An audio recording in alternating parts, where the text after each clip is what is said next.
Bienvenue dans l'âme d'une maison. Pour une deuxième année consécutive, nous vous emmenons au cœur du vignoble Tétinger, en pleine vendange. Cette fois, nous allons découvrir des métiers plus techniques, de la directrice du vignoble en passant par le laboratoire et la cuverie, sans oublier le chef des vignerons et notre chef de cave. Suivez-nous dans les coulisses du processus d'élaboration de ce fabuleux nectar qu'est le champagne.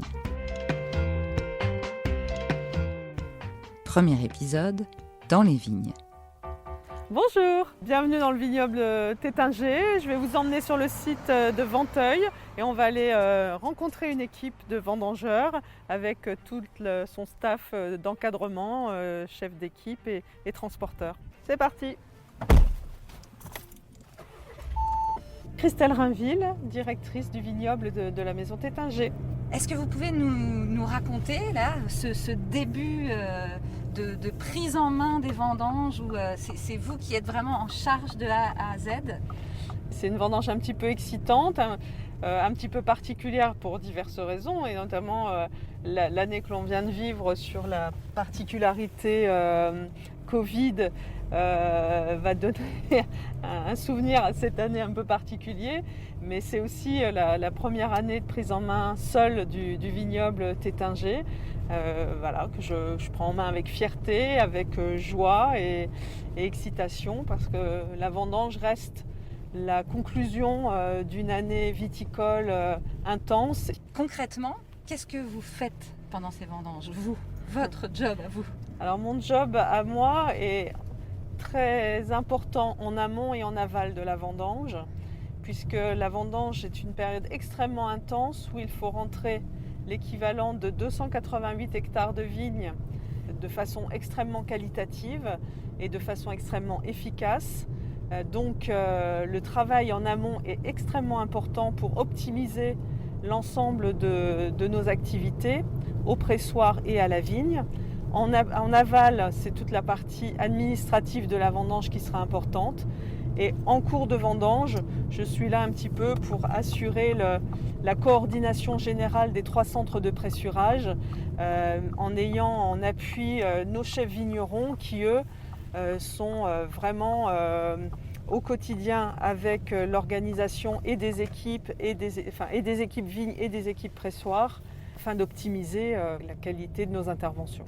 Alors l'explication du fait qu'on soit dans une voiture, parce qu'en fait vous êtes sur les routes pratiquement tout le temps. Effectivement, je ne peux pas le faire à vélo, je suis obligée de le faire en voiture, parce qu'en fait notre vignoble est réparti quand même entre le nord de Reims et le Cézanais, entre la région d'Épernay et le Bar-sur-Aubois, donc le sud de la Champagne.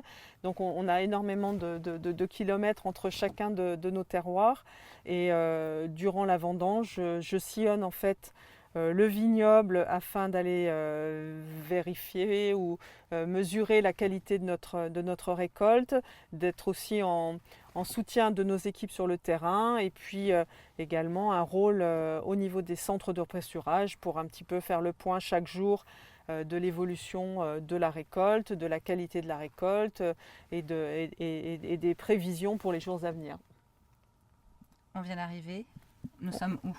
Alors ici nous sommes sur le secteur de Venteuil, donc on a une équipe qui est en train de vendanger nos vignes. Donc moi je vous invite à aller les rencontrer, discuter avec le chef d'équipe qui lui est là pour diriger l'équipe de cueilleurs, mais également orienter le travail des différents transports, où on les livre, gestion des caisses vides, gestion des caisses pleines, gestion de la traçabilité également. Voilà.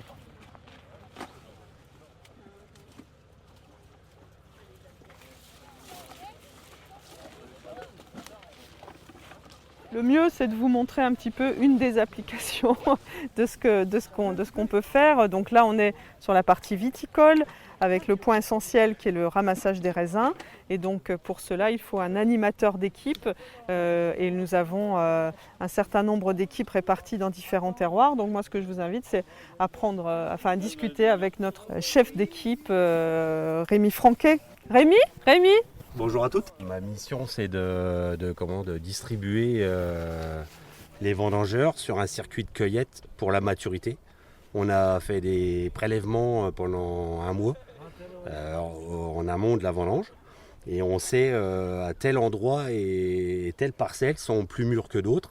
Et on distribue un circuit de cueillette journalier, bien sûr en accord avec la direction. Et pour le choix des raisins aussi écrasés sur les pressoirs.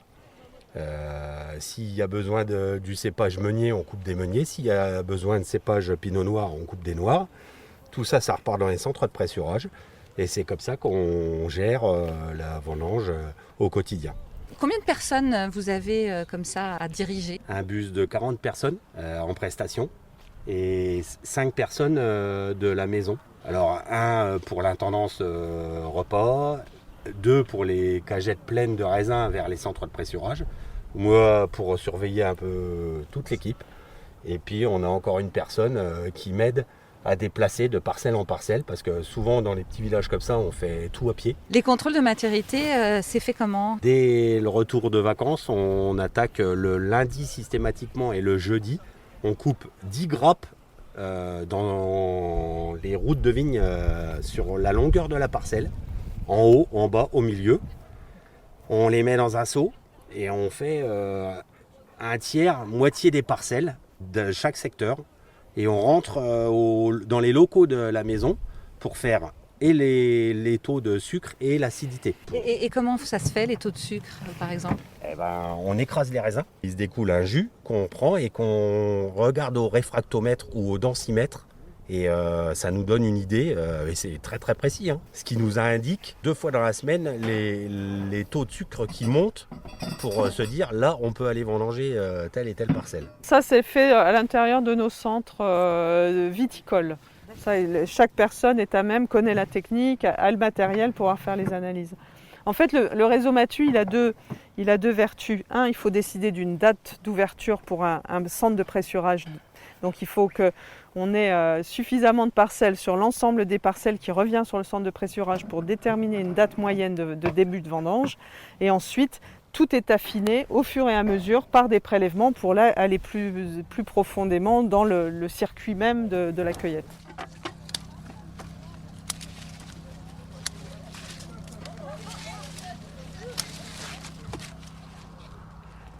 Alors là, Rémi n'est pas content parce que c'est pas rogné au carré, alors que vraiment, très honnêtement, il n'y a pas grand-chose qui dépasse, tout est nickel, mais bon, Rémi est très perfectionniste. Ah oui, vous êtes perfectionniste? Oui, un petit peu. Ça fait 20 ans que je suis chez Tétinger. J'ai changé ma façon culturelle complètement grâce à Tétinger. Parce que chez Tétinger, on utilise le moins de pesticides possible. On traite souvent à mi-dose. On ne désherbe plus du tout. Le glyphosate, alors nous, il y a déjà des années qu'on ne l'utilise plus. Et en fait, la méthode culturelle, moi, j'y croyais pas. Mais avec les années passant, on a triplé les volumes de bouteilles vendues chez Tétinger. Et c'est les pionniers dans le démarrage du travail du sol. Et ça, on le doit à Monsieur Arvois, Monsieur Collard, Christelle Rainville maintenant. C'est grâce à eux. Et franchement, c'est un plaisir de travailler quand on sait qu'il y a le moins d'intrants dans les vignes. Pour notre santé, pour la santé de tout le monde, du consommateur. Et franchement, je pense que ça, c'est un avantage pour nous de travailler dans une entreprise comme ça. Après, faut le vouloir, c'est un petit peu plus dur pour les salariés. Mais honnêtement, c'est un plaisir. C'est un autre monde. Il faut accepter de travailler un peu avec de l'herbe, un petit peu des vignes moins au carré. Moi qui suis minutieux et casse-pied avec ça, avec les gars, mais j'apprends des fois à dire non, c'est un petit peu, c'est pas mis au carré, mais c'est normal. C'est la nouvelle façon culturelle de la boîte, de la maison Tétinger. Et franchement, je pense que ça paye et j'espère qu'on va continuer encore longtemps comme ça.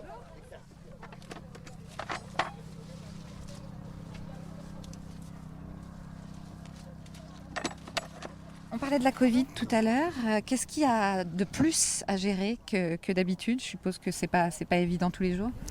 En ce qui concerne les vendanges, en fait, il y a eu un gros travail de fait avec le CIVC, les maisons de champagne, le syndicat général des vignerons, le préfet, la région, pour mettre en place un cahier des charges définissant un petit peu les bonnes pratiques en matière de Covid sur tous les postes de la vendange. Donc ça nous a donné un appui pour mettre en place un certain nombre de règles. Mais bon, il faut savoir que de toute façon, les règles essentielles, c'est distanciation et c'est les masques. Dès lors qu'on est à moins de 1 mètre, c'est masque obligatoire.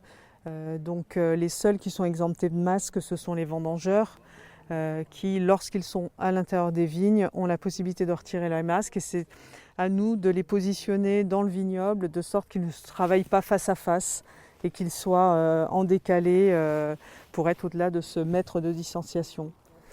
Vous avez senti que c'était d'autant plus de la pression pour vous qui preniez les manettes cette année ou... Ça rajoute forcément un petit peu d'inconfort, mais en même temps on a su le gérer toute la campagne puisque la vendange n'est pas la seule activité qui a été sous cette période un petit peu particulière. Depuis les bourgeonnages, ensuite il y a eu relevage palissage qui sont quand même des périodes intenses de travail manuel aux vignes et il a fallu aménager en fait notre façon de travailler. Ça s'est super bien passé toute la campagne, donc il n'y avait pas de raison que ça ne se passe pas bien lors de la vendange.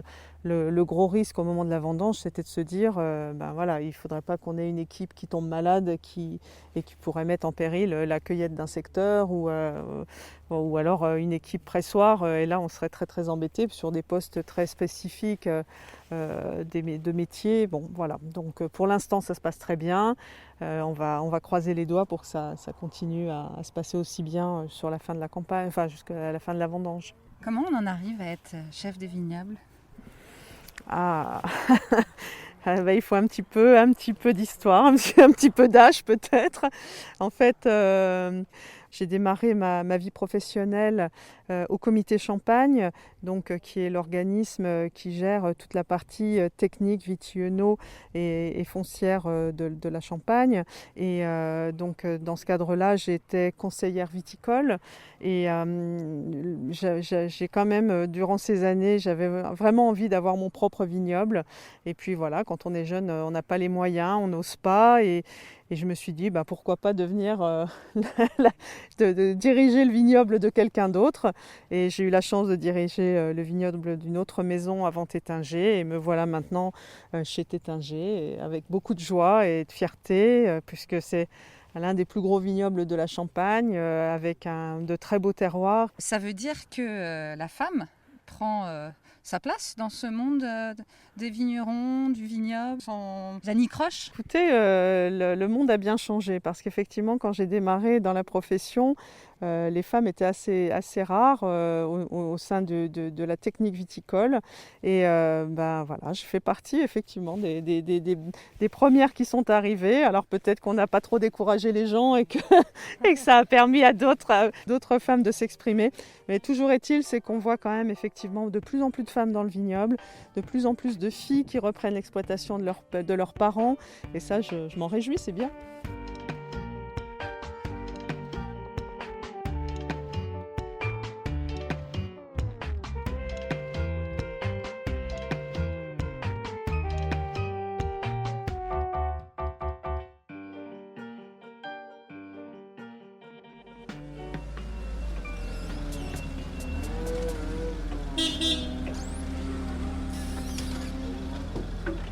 David Arvois, chef vigneron à la marqueterie, chez Tétinger depuis 2002. Alors, le chef vigneron, c'est un peu le chef d'orchestre de plusieurs équipes du vignoble. Tous les travaux de la vigne qui vont donc les travaux de l'hiver jusqu'à la vendange. Donc toute une succession de tâches manuelles à organiser et mécaniques avec les tracteurs viticoles. Donc c'est emmener une récolte de façon qu'elle soit optimum à maturité jusqu'à la vendange, donc le jour où on est actuellement, et au pressurage. Alors là, on était dans les vignes avec un de vos collègues, Rémi. Ici, c'est pas la même chose, c'est-à-dire que le raisin, il arrive des vignes. Voilà, donc suite à la cueillette, le raisin est acheminé avec des petits véhicules dans des caisses, des petites caisses de 50 kg pour éviter d'abîmer le raisin, hein. Donc respecter son intégrité pour respecter sa qualité intrinsèque. Donc le raisin est pesé et identifié par lot de 8000 kg en fonction de son origine et ses crus.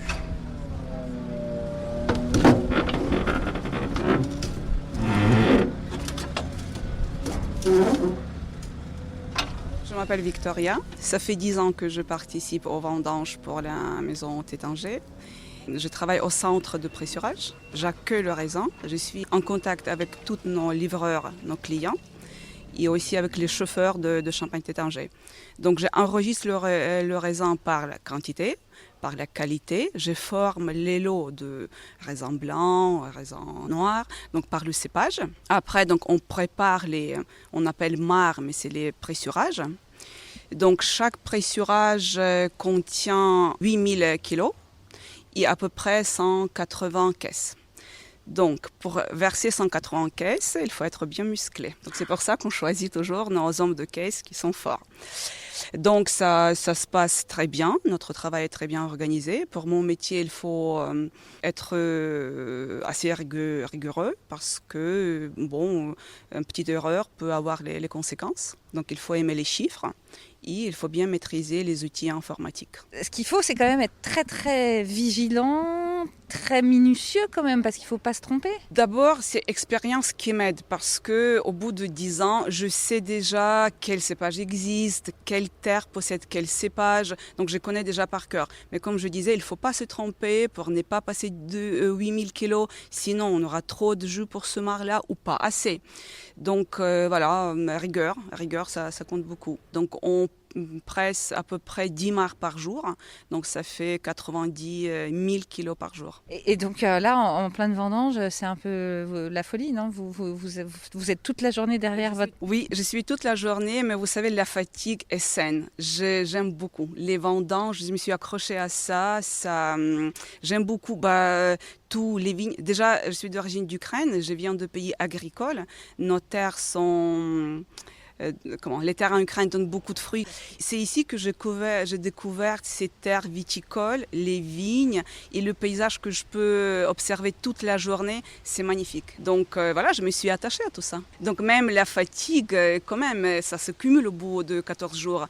Mais je reviens chaque année. Je suis passionnée déjà de ça.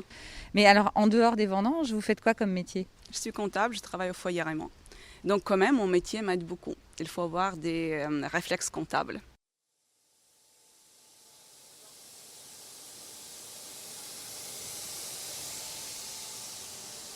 Alors, une fois que le lot est constitué de 8000 kg, on va effectuer l'opération de pressurage. Donc, les caristes approchent forcément les palettes près du pressoir. Celles-ci sont chargées manuellement. Cette opération dure 20 minutes. Donc elles sont une à une vidées dans le pressoir pour stocker ces 8000 kg dans le pressoir. Et là, tout se passe sous nos pieds, ça arrive dans des cuves, racontez-nous un peu. Ça se passe sous nos pieds parce que les pressoirs sont ce qu'on appelle sous dalle. Mais ce qui est important, c'est de respecter la hauteur de chute du raisin, qu'elle soit minime pour toujours respecter les grappes, pas les triturer. Pour vraiment aller chercher lors du pressurage ce qu'il y a à l'intérieur de la pulpe, donc les cuvées et le meilleur jus. Donc une fois que le pressoir est chargé, on referme les trappes et l'opération de pressurage est lancée. Celle-ci dure entre 3 et 4 heures selon l'année, selon les cépages. Donc le jus est extrait, donc il faut qu'il soit extrait très lentement pour vraiment aller chercher l'intérieur, parce que la pellicule, c'est là où on a une partie de la matière colorante, donc ça ne nous intéresse pas pour faire un jus blanc pour le champagne. Donc le jus écoulé est stocké temporairement dans notre cuverie pendant 24 à 48 heures pour ce qu'on appelle l'opération de débourbage. Donc c'est une floculation lente de la pulpe des bourbes pour éclaircir le jus. Et puis ensuite le jus est acheminé dans nos caves à Reims, à Klostermann, et pris en charge par le chef de cave pour y faire les différentes opérations de vinification. Donc la citerne va arriver, donc on va pomper le jus, le mou dans cette citerne. Donc les citernes est quand même compartimentée, donc pour respecter les différents crus et cépages. Et puis la citerne emmène le jus à Klostermann et c'est le chef de cave qui prend le relais de toutes les opérations. Allez, je vous y emmène.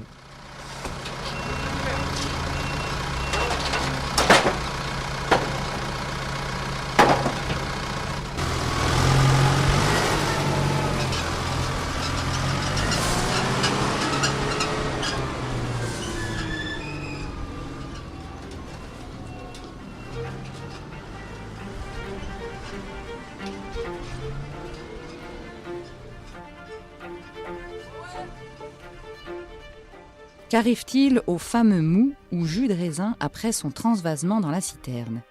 Dans le second épisode, direction le site de production de Klostermann à Reims.